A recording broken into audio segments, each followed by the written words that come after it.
Tak já bych teď ráda uvedla slovenského filozofa Rado Říhu, který přednese přednášku Badiou, Kant a materialismus ideje.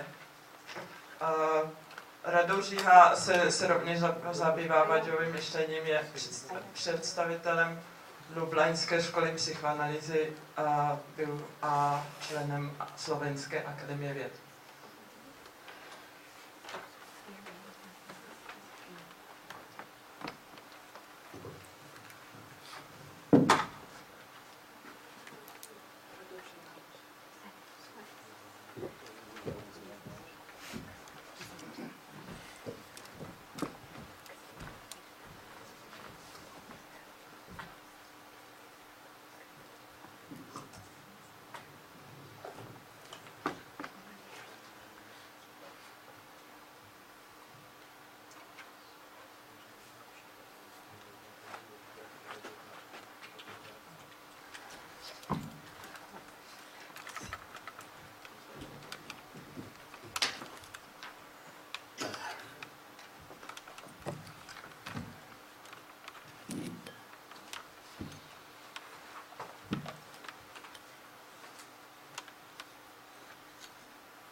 Bonjour. Je voudrais d'abord, bien sûr, remercier aux organisateurs de ces colloques.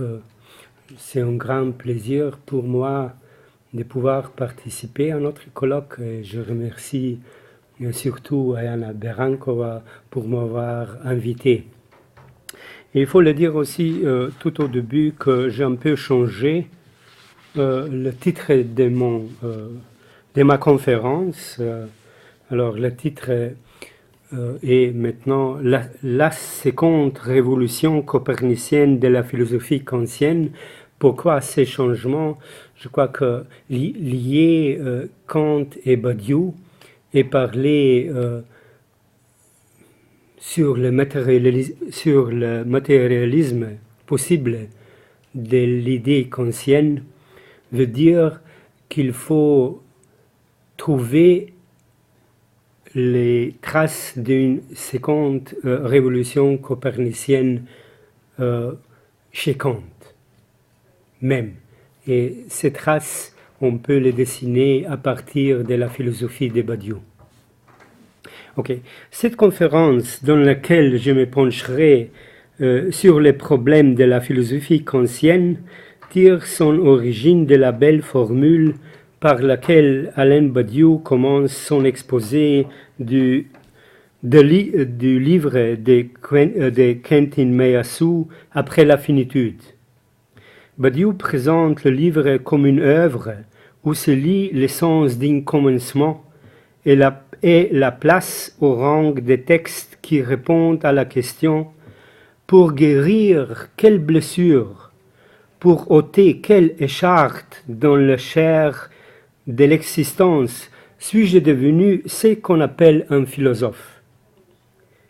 Dans le même temps, Badiou distingue ses œuvres de Meillassoux des œuvres mûries et achevées, où ce qui est mis en valeur n'est rien d'autre que la consistance et la cohérence de la pensée rationnelle.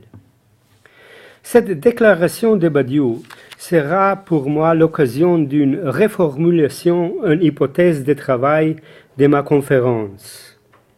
Je m'y prendrai de la façon suivante. Les œuvres philosophiques de jeunesse peuvent être considérées, entre autres, comme l'expression d'une sorte de caractérisation existentielle du penseur. Quant aux œuvres achevées, où la pensée est dédiée exclusivement à la résolution des problèmes de pensée, il faut plutôt considérer que la pensée en elle-même y est marquée, qu'elle y est affectée par les chartes d'une chose qui lui est hétérogène. Il s'agit toutefois d'une chose hétérogène sans laquelle il n'y a pas de pensée philosophique véridique. Mon hypothèse est donc la suivante. La pensée philosophique en tant que telle, comme pensée pour parler avec Kant, est affectée de façon originaire par une chose que la pensée ne peut assimiler, quoique elle s'y rattache. L'hypothèse d'une pensée philosophique affectée par la chose de la pensée sera donc le fil rouge de mon analyse de la révolution dans la manière de penser qui fut l'apport de Kant à la philosophie. Or, c'est bien la philosophie de Kant elle-même, modèle d'hégémonie de la raison pure, purifiée de tout élément irrationnel, qui permet une telle hypothèse. C'est pourquoi je pourrais la formuler aussi de cette manière. Le problème de la pensée affectée par sa chose est au cœur de la révolution de la manière de penser proposée par Kant. Cette affirmation est autorisée, sinon confirmée, par deux thèmes centraux, à mon avis, de la philosophie kantienne. Le premier est ontologique, l'autre logique. Ces deux thèmes sont liés l'un à l'autre aussi bien au niveau problématique qu'au niveau conceptuel. Mais Kant ne parvient toutefois à les associer véritablement que dans la critique de la faculté de juger, c'est-à-dire dans la deuxième de ses critiques, dans la dernière, de ses critiques. Le résultat de cette association est la deuxième et donc supplémentaire révolution copernicienne de la philosophie kantienne, avec laquelle la révolution kantienne dans la manière de penser est vraiment achevée. Cet achèvement pourrait être décrit brièvement de la façon suivante. Il s'agit du passage d'une sensibilité qui, en collaboration avec la raison, en collaboration avec l'entendement, constitue l'objet, à une sensibilité qui, en collaboration avec la raison, établit quelque chose qui n'est pas l'être en tant qu'être, mais qui n'est pas sans être. Le premier thème central de la philosophie kantienne est celui de la soi-disant différence transcendantale entre l'apparence et la chose en soi, entre le phénomène et le noumen. Pour Kant, la seule réalité objective dont nous disposions est la réalité phénoménale constituée communément par l'activité des deux facultés de la connaissance, l'entendement et la sensibilité. Pourtant, Kant ne cesse d'insister sur ces points. Le monde phénoménal n'est pas un monde tel qu'il est en soi. Le monde phénoménal constitué est certes le seul monde et le seul dont nous disposons, mais il n'est jamais tout. Il est toujours supplémenté par quelque chose qui ne lui appartient pas, la chose en soi. Quelque chose de non constitué, bref, quelque chose du réel. Alors, il est marqué par la différence transcendantale entre le phénomène et le noumen.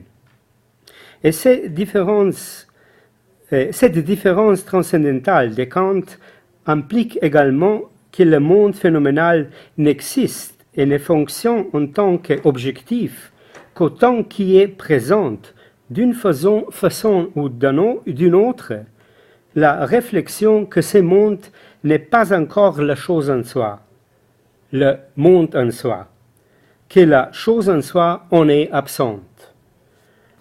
Si l'on dit que notre monde est marqué par l'absence de la chose en soi, on dit aussi qu'il y est présent d'une façon spécifique quelque chose qui en est absent, que quelque chose y existe qui en réalité n'existe pas.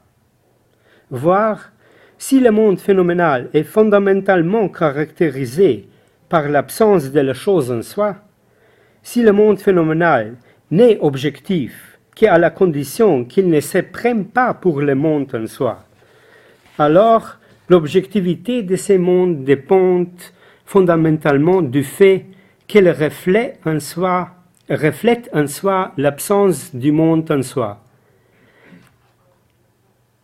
qu'elle la rend en quelque sorte visible. La question qui se pose alors est bien sûr la suivante. Quel est le statut ontologique de cette absence présente, cette exclusion de la chose en soi, du réel, de la réalité? Qu'est cela qui ne fait pas partie de la réalité? Qu'est-ce quelque chose qui n'est pas un objet empirique parmi les objets empiriques, sans être pour autant un objet que la raison pense dans ses idées, tout en cherchant en vain cet objet imaginaire dans la réalité objective.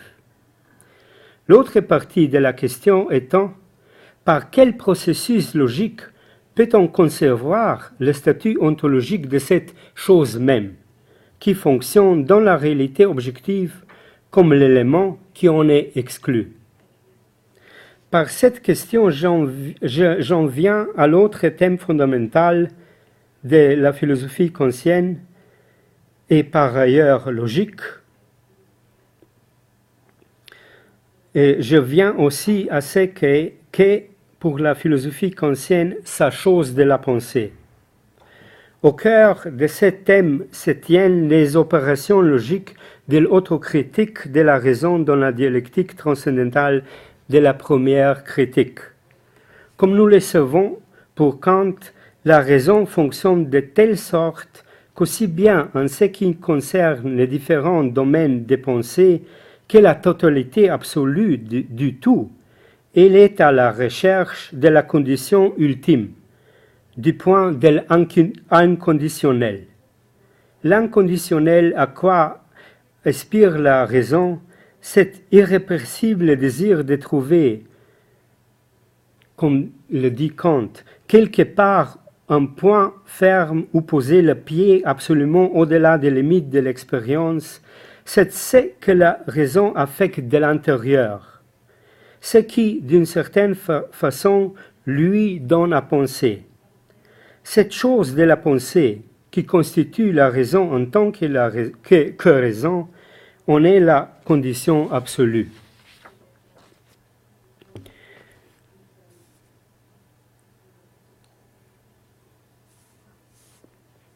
La raison, pour reprendre la formulation de Kant dans la première critique, je le cite, n'est en fait occupée que d'elle-même. L'effort fondamental de Kant est de prouver que lorsqu'elle est occupée d'elle-même, la raison n'est pas nécessairement prise dans le monde hallucinatoire des pensées vides. Au contraire, si la raison est de manière appropriée occupée d'elle-même, ce qui veut dire pour Kant qu'elle n'est occupée vraiment que d'elle-même, alors elle parviendra à accéder à quelque chose qui lui est irréductiblement extérieur, hétérogène. Le fonctionnement de la raison est approprié une fois qu'il est allé au bout du processus de autocritique. C'est la thèse de Kant. Mais dans le fonctionnement de la raison, il y a deux périodes. La période qui précède la critique, ou plutôt l'autocritique, et la période qui lui succède. Ou bien, ce qui pour Kant est la même chose, la période qui précède Kant et la période qui lui succède. Dans les deux périodes, si je paraphrase Lacan, la raison ne cède pas sur son irrépressible désir de trouver ces points inconditionnels. Dans la première période, si je simplifie quelque peu, la raison projette de soi dans le monde sa chose de la pensée incarnée par ses idées. La raison traite ces idées qui ne sont rien d'autre que l'être de la raison, comme le dit Kant, à savoir le produit de ses propres opérations de totalisation. Alors, la raison projette ces idées comme des objets du monde dans le monde et cherche ces idées comme des objets du monde empirique. On pourrait dire aussi que la raison considère la norme d'objectivité qui dirige la constitution de la réalité phénoménale comme le principe directeur sous-jacent de son fonctionnement. Bref, la raison voit quelque chose là où il n'y a rien, rien mis à part la projection de ses opérations de pensée. Et il lui faut toujours finalement convenir que là où elle a vu quelque chose, en réalité, il n'y avait rien. Après l'autocritique de la raison, la possibilité que tout peut radicalement changer est donnée. En effet, l'autocritique de la raison met à jour l'erreur structurelle insurmontable dans le fonctionnement même de la raison, qui consiste en ceci, que ces idées produisent l'apparence transcendantale. C'est l'expression de Kant. Ils produisent l'apparence transcendantale d'une existence objective là où il n'y a rien d'autre que la forme de ces opérations totalisantes. Consécutivement à la prise de conscience de sa propre erreur structurelle, le fonctionnement de la raison ne change en rien. La raison continue de créer l'apparence de quelque chose là où, objectivement parlant, il n'y a rien. Seul change le statut de cette apparence. L'apparence persiste, mais, reconnue comme telle, elle ne nous abuse plus. Je citais Kant. Alors, l'apparence persiste, mais elle ne nous abuse plus. Il est donc fondamental, à mon avis, de ne pas limiter les accomplissements de l'autocritique de la première critique au fait que la raison sait maintenant reconnaître ses idées comme une simple, quiconque nécessaire apparence transcendantale. Si l'autocritique doit être vraiment quelque chose de plus qu'une censure exercée au nom de l'entendement théorique, pour reprendre la formulation de Gérard Lebrun, alors nous devons attribuer aux idées des raisons en tant qu'apparence qui ne nous abuse plus un sens affirmatif. Commençons par l'affirmation selon laquelle dans l'opération d'autres critiques, la raison ne renonce pas à sa chose de pensée, c'est-à-dire à ses idées, pas plus qu'elle ne renonce à réaliser ses idées dans le monde. Elle ne renonce qu'à la représentation de sa chose de pensée en tant que partie prenante de la réalité objective, c'est-à-dire au fait que ces idées sont un objet du monde empirique comme les autres. Bref, elle renonce à la norme de l'objectivité comme principe de son fonctionnement. La raison se limite cette fois à elle-même. Elle n'est plus occupée que d'elle-même. Elle traite ses idées comme ses propres productions et ne comprend l'objet à quoi se mesure l'idée qu'en tant qu'objet dans une idée. C'est l'expression de Kant.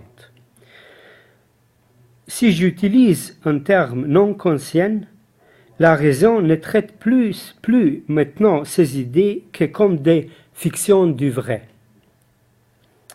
Mais avec ces fictions du vrai, la présence est paradoxalement présente dans la réalité empirique.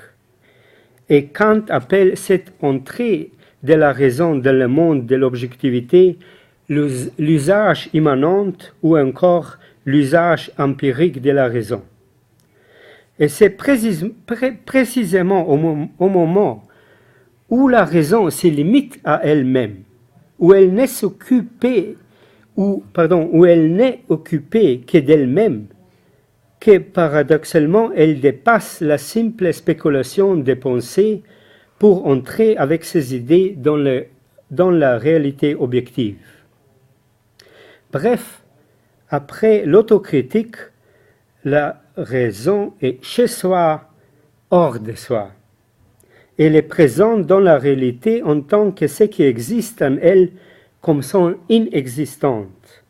L'autocritique de la raison dans la dialectique transcendantale de la première critique est posée comme une action de pensée qui parvient, en tant que partie constitutive de la réalité objective, à affirmer quelque chose qui en est son non-existante. Avant son autocritique, la raison devait toujours reconnaître qu'elle voyait quelque chose dans ses idées alors qu'en réalité il n'y avait rien. L'autocritique de la raison est accomplie lorsqu'elle prend conscience que c'est rien lié à ses idées est cependant quelque chose. C'est rien qui est quelque chose, ce sont les idées de la raison qui fonctionnent dans le monde objectif comme sa partie non existante. Ce retournement de l'idée de la raison de ce qui n'existe pas objectivement en cette existence, c'est retournement de l'idée de la raison de ce qui n'existe pas objectivement en cette existence du non-existant et l'opération logique dans laquelle rien est compté comme quelque chose. Ajoutons à l'usage empirique de la raison cette brève remarque.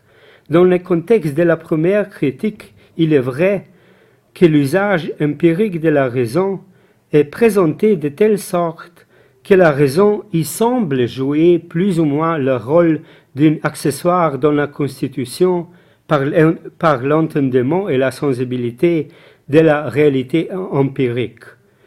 Dans son ouvrage « La folie dans la raison pure », Kant, lecteur de Swedenborg, Monique David Ménard définit la relation entre l'analytique et la dialectique transcendantale de la première critique par cette formule: l'entendement réussit là où la raison échoue.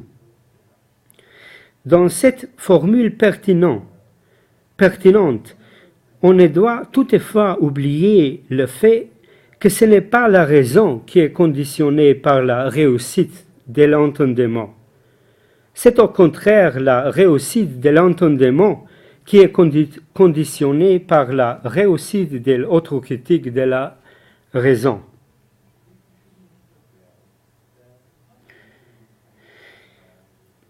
Le rôle de la raison dans la constitution de la réalité est donc, avec son usage empirique au service de l'entendement, loin d'être épuisé. Dès la première critique est déjà esquissé ce qui sera démontré seulement dans la troisième, à savoir que l'autocritique de la raison est orientée vers l'usage empirique de la raison au service de la raison même. Résumons. Dans la dialectique transcendantale de la première critique, l'autre critique de la raison est esquissée comme l'opération logique par laquelle la raison résout avec succès le problème de son affectation par la chose de la pensée. Lors de cette opération, la raison se sépare de cet objet non objectif qui, à l'intérieur d'elle-même, alimente son désir. Elle se sépare de sa chose et la traite comme une partie singulière de la réalité empirique.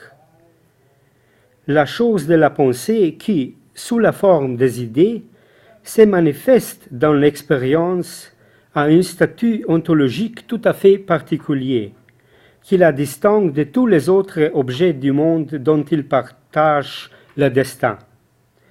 Autrement dit, avec le langage de la critique de la faculté de juger, la chose de penser a le statut ontologique d'un cas, c'est-à-dire le cas de l'idée. Je me pencherai maintenant plus avant sur la troisième critique de Kant. Mon point de départ consiste à dire que l'un de ces problèmes centraux est la détermination du statut ontologique du cas de l'idée. Je décomposerai la problématique, bien sûr complexe, de la troisième critique, plus précisément de ces concepts de jugement esthétique réfléchissant, c'est-à-dire jugement du goût et jugement du sublime, en trois problèmes centraux. Premièrement, dans la critique de la raison pure, l'esthétique transcendantale est traitée, je cite, comme la science de tous les principes de la sensibilité a priori. Pourtant, la sensibilité a priori y est en réalité traitée seulement comme fonction et élément de connaissance. Par contre, la troisième critique élargit le concept de l'esthétique de telle sorte qu'elle ajoute à la sensibilité objective du sens une sensibilité seulement subjective du sentiment. Chaque relation de nos représentations peut, selon Kant, être objective, c'est-à-dire qu'elle peut être partie intégrante de la connaissance de l'objet en tant que phénoménal. La seule chose qui est seulement subjective dans nos représentations et ne peut nullement devenir partie d'une connaissance, ni même de la connaissance du sujet, c'est le sentiment de plaisir et de déplaisir, selon Kant, lié à la représentation de l'objet. Le sentiment de plaisir ou de déplaisir ne désigne absolument rien dans l'objet. Au contraire, dans ces sentiments, le sujet s'éprouve lui-même tel qu'il est affecté par la représentation. Rapporté au sentiment de plaisir et de déplaisir, la représentation se rapporte, comme le dit Kant, à son sentiment vital. C'est l'autre nom du sentiment de plaisir, déplaisir. La conceptualisation consciente de la sensibilité du sentiment dans la troisième critique est étroitement liée à son second problème central, c'est-à-dire à la question suivante. Comment déterminer par concept ce qui par définition résiste à la emprise de la détermination conceptuelle, à savoir la particularité dans son irréductible particularité, sa singularité.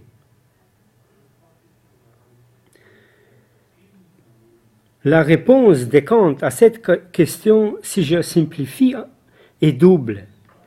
À l'affirmation selon laquelle la connaissance de la singularité est impossible, la singularité étant pour la connaissance quelque chose qui est en soi hors la loi, désordonné et contingent. L'élucidation des concepts de beau et de sublime oppose la thèse contraire, à savoir que la singularité en tant que telle, c'est-à-dire justement comme non connaissable et contingente, est quelque chose de nécessaire pour la connaissance. Dans le même temps, Comme Kant construit dans la troisième critique un nouveau type d'universel, il s'agit d'un universel qui se constitue comme l'universel à l'endroit de l'irréductible singularité, laquelle supplémente l'universel en apportant à son universalité son exception immanente.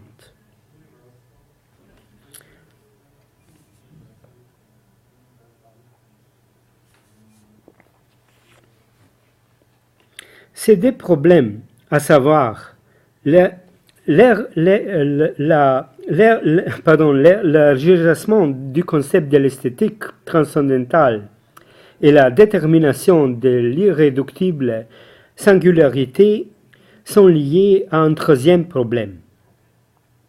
Il s'agit de l'innovation conceptuelle fondamentale de la troisième critique, le concept de faculté de juger réfléchissante.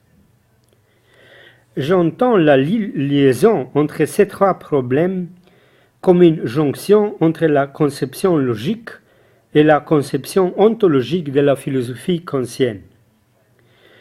Kant lui-même la traite comme, je le cite, la relation immédiate de la faculté de connaître au sentiment des plaisirs et des déplaisirs. Et il comprend cette relation immédiate entre la faculté de juger et la sensibilité en tant que la relation laquelle définit, comme le dit Kant, justement ce qu'il y a d'énigmatique dans le principe de la faculté de juger. Des différents éléments qui déterminent la faculté de juger réfléchissante, j'en isole seulement deux.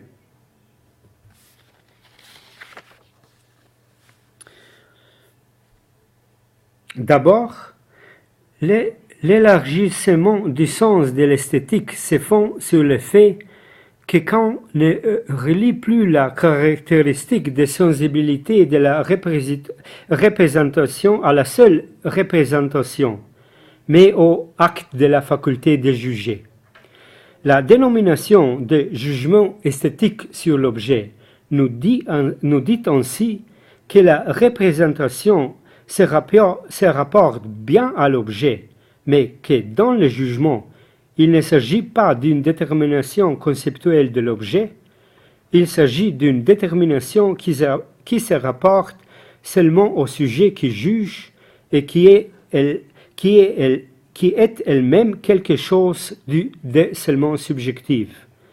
Le sentiment de plaisir et de déplaisir est produit dans l'acte de la faculté de juger réfléchissante, qui se détourne de l'objet vers la représentation de l'objet et vers sa condition subjective de possibilité.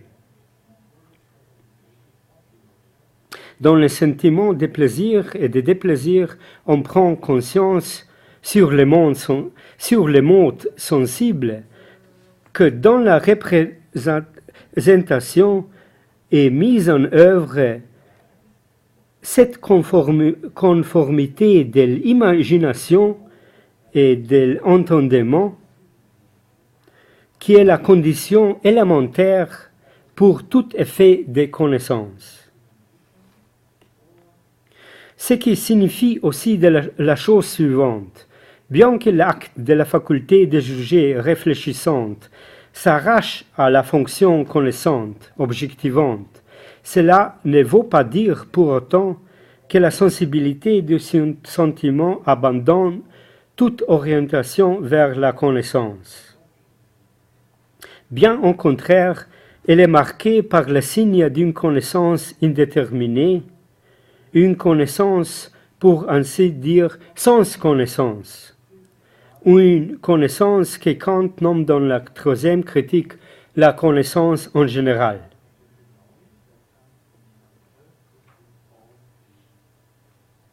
Dans le retournement réflexif opéré par la faculté de juger de l'objet de la représentation vers la condition subjective de la représentation, l'existence de l'objet et l'intérêt qu'on peut y porter sont mises entre parenthèses.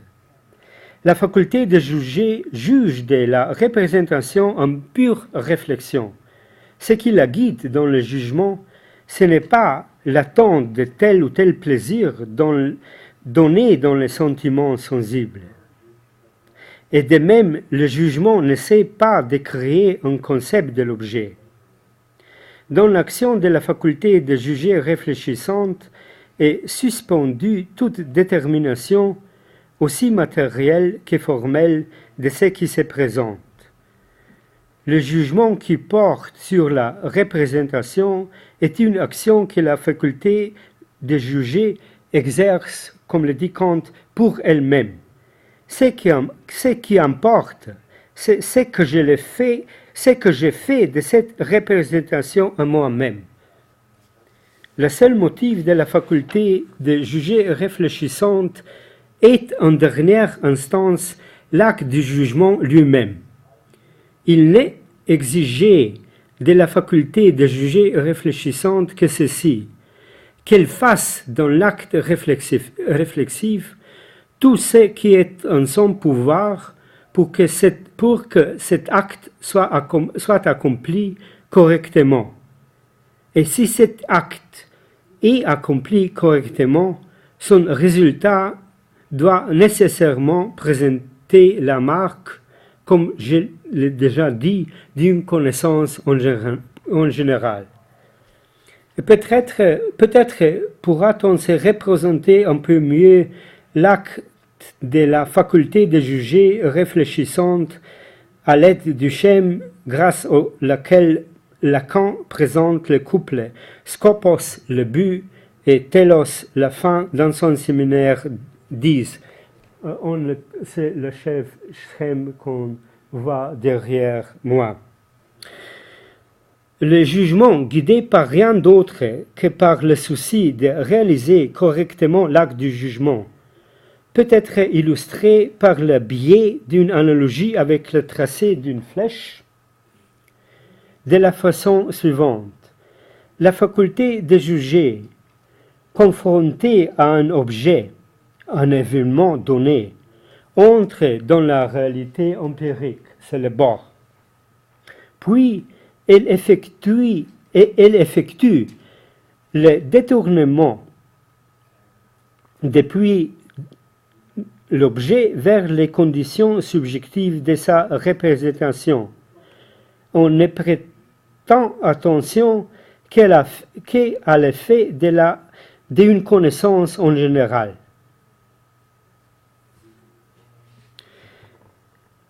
Ayant ainsi entouré l'objet en tant que tel, elle revient vers soi. C'est le goal.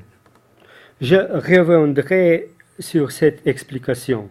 Mais d'abord, quelques mots sur le deuxième élément clé de la faculté de juger. J'ai déjà dit qu'en dépit du fait qu'elle s'arrache à la connaissance objective, la sensibilité du sentiment se rattache à l'ordre de la connaissance en général. Là où, pour la philosophie kantienne, il y a connaissance, même il s'agit seulement de la connaissance en général, il y a nécessairement connaissance de quelque chose. En tant que forme de la conscience en général, la sensibilité est elle-même inséparable d'une matérialité spécifique de cette forme de connaissance. Elle est inséparable de ce qui constitue son cas singulier. Lorsqu'on voit quelque chose dont on n'a aucune idée, quelque chose dont, à strictement parler, on ne sait pas ce que c'est, bien que ce qu'on voit soit un objet phénoménal constitué un objet de notre réalité naturelle, culturelle, historique, un bâtiment, un tableau, une sculpture, un événement historique. Et que ce quelque chose éveille en nous un sentiment de plaisir ou de déplaisir, Ces sentiments se manifestent sous la forme du jugement que ce que nous avons devant nous est quelque chose d'exemplaire.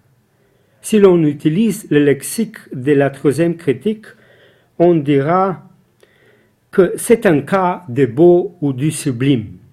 Aujourd'hui, on dirait simplement que c'est un cas de bonne sculpture ou peinture, de bonne architecture. En ce sens, le jugement réfléchissant esthétique est construit comme une déclaration d'existence.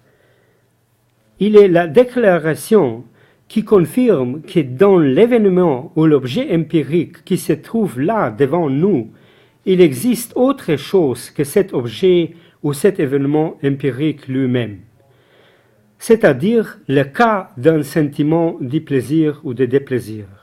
Quelque chose qui, dans cet objet particulier, est irréductiblement singulier, mais à quoi se rattache une certaine validité universelle. Autrement dit, le cas est une particularité du monde, laquelle particularité est à la fois subordonnée à ce qui témoigne de sa singularité universelle. Mais à strictement parler, à quoi tient la matérialité du cas? Quel est son statut ontologique, si l'on peut dire? Pour expliquer plus avant ce qu'il en est de ces matérialités du cas, je reviendrai à l'illustration du jugement réfléchissant par la différence stoïcienne entre le but et la fin. La finalité sans fin, dirons-nous, comme Kant, du jugement réfléchissant consiste en ceci qu'il doit bien effectuer sa tâche. L'objet en soi n'importe pas dans l'acte du jugement. Le jugement y est indifférent. Cette indifférence est déduite de ce que le jugement ne fait qu'entourer l'objet, comme on le voit. Le jugement ne s'occupe pas de la détermination objective, spatio-temporelle de l'objet. Au contraire, il déréalise cette détermination objective. Mais si, d'un côté, le jugement est indifférent à l'objet lui-même, de l'autre, s'il veut réussir, il n'est pas indifférent à cette indifférence. En effet, la déréalisation de la détermination objective est l'opération par laquelle le jugement installe à la place de l'objet déréalisé ce même objet déréalisé comme corps d'une irréductible singularité qui joue le rôle d'un événement de l'universel. Il s'agit d'une déréalisation de la réalité au sens où les données particulières du monde se transforment en un corps ou en un cas de l'idée. Pour prendre l'exemple très connu de Kant, c'est l'enthousiasme des spectateurs de la Révolution française. Et cet enthousiasme a déréalisé la réalité empirique et historique de la Révolution française afin de transformer cette même réalité en cas de l'idée, c'est-à-dire un signe historique du progrès vers le mieux. Le cas et cette objectivité non objective dans l'objet particulier sont irréductible singularité qui a un statut ontologique spécifique, il est quelque chose de contingent, de sans fondement, en ce sens qu'il est dépendant d'une part du seul jugement réfléchissant et de sa déclaration d'existence. Ceci, c'est un cas, et d'autre part du pouvoir d'universalité de cette déclaration, c'est-à-dire de la relation de ses conséquences non seulement dans le monde donné, mais aussi avec le monde de Kant, chez tous les peuples et à toutes les époques.